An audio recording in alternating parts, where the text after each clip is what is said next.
Assalamualaikum warahmatullahi wabarakatuh.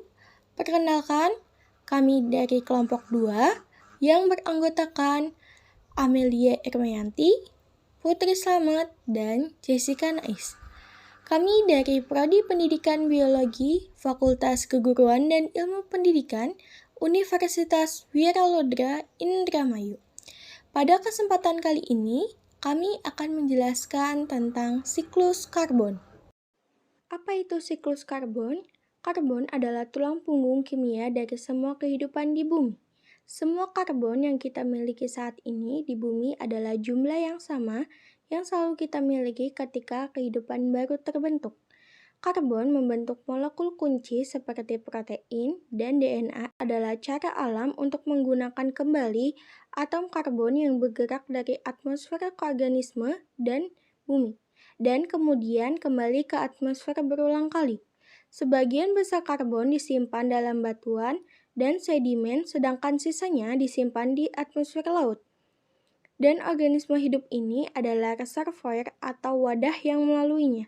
Siklus karbon lautan adalah penyerap karbon raksasa yang menyerap karbon organisme laut dari tanaman hingga ikan, dari rumput laut hingga burung juga menghasilkan karbon. Melalui organisme hidup dan mati, terkadang menjadi bahan bakar fosil yang melalui pembakaran menghasilkan CO2 dan siklus berlanjut. Bumi terus dibombardir dengan energi dari matahari dan memancarkan sebagian besar energi itu sebagai panas kembali ke ruang angkasa, membuat biosfer bumi sistem terbuka. Dalam hal energi, sebaliknya, biosfer bumi pada dasarnya adalah sistem tertutup. Dalam hal air, mineral, dan nutrisi, ada jumlah terbatas dari zat-zat ini didaur ulang melalui komponen kehidupan dan geologi dari biosfer yang disebut siklus biogeokimia. Karbon adalah elemen kunci dari kehidupan organik.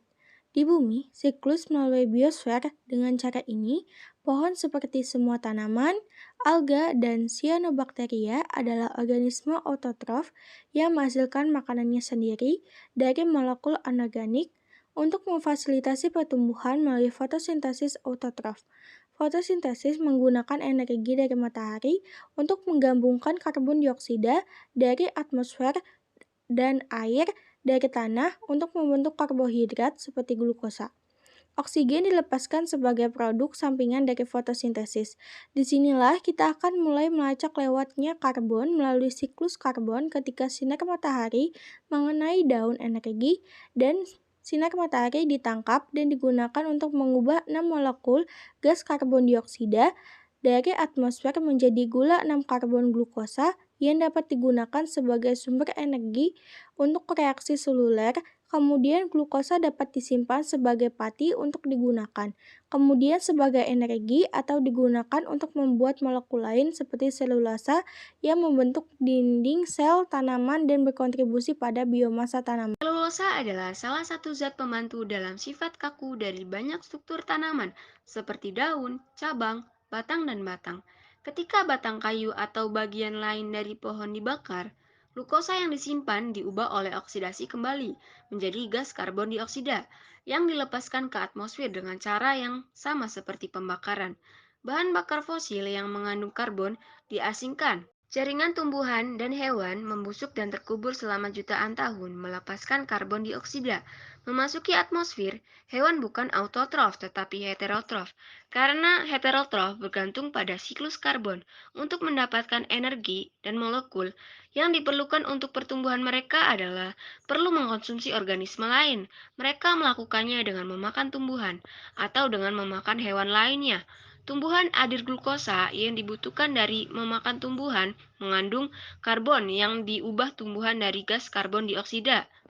Selama fotosintesis, proses pengubahan glukosa menjadi energi, proses yang disebut respirasi oksidatif menggunakan oksigen untuk memecah molekul glukosa dalam sel akhirnya menghasilkan ATP, adenosin trifosfat.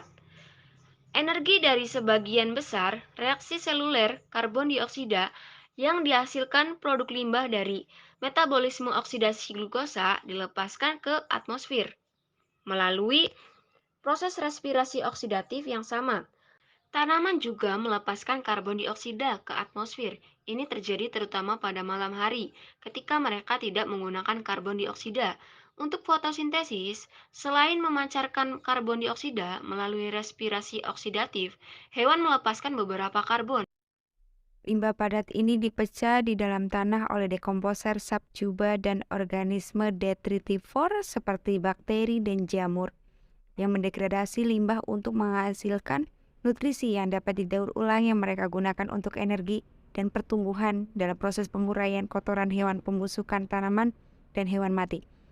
Pengurai juga melepaskan gas karbon dioksida ke atmosfer siklus karbon dengan cara yang sama melalui ekosistem perairan. Karbon hadir dalam air sebagai karbon dioksida terlarut dan ion bikarbonat. Keduanya merupakan sumber karbon untuk fotosintesis dan diambil oleh alga dan tanaman air.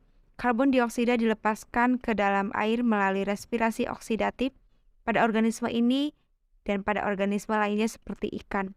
Dan dalam penguraian karbon dioksida juga dipertukarkan tetapi di air dan atmosfer. Penyerapan karbon dioksida secara konstan dari atmosfer oleh fotosintesis organisme dan konversinya menjadi karbohidrat ohidrat melalui fotosintesis adalah kunci untuk menyerap karbon di lingkungan biotik. Pemecahan glukosa melalui respirasi atau pembakaran mengubah karbon kembali menjadi karbon dioksida, melepaskannya kembali ke atmosfer. Kedua proses ini berkontribusi pada siklus karbon karena ada jumlah karbon yang terbatas. Siklus nutrien biosfer bumi seperti ini sangat penting bagi kehidupan di bumi. Jika dilihat sebagai siklus biokimia, dapat dilihat bagaimana siklus karbon merupakan keseimbangan simpanan karbon di atmosfer dalam tubuh organisme hidup dan tertimbun di dalam tanah sebagai bahan bakar fosil. Mempertahankan siklus ini dalam sistem tertutup biosfer bumi memungkinkan organisme hidup di bumi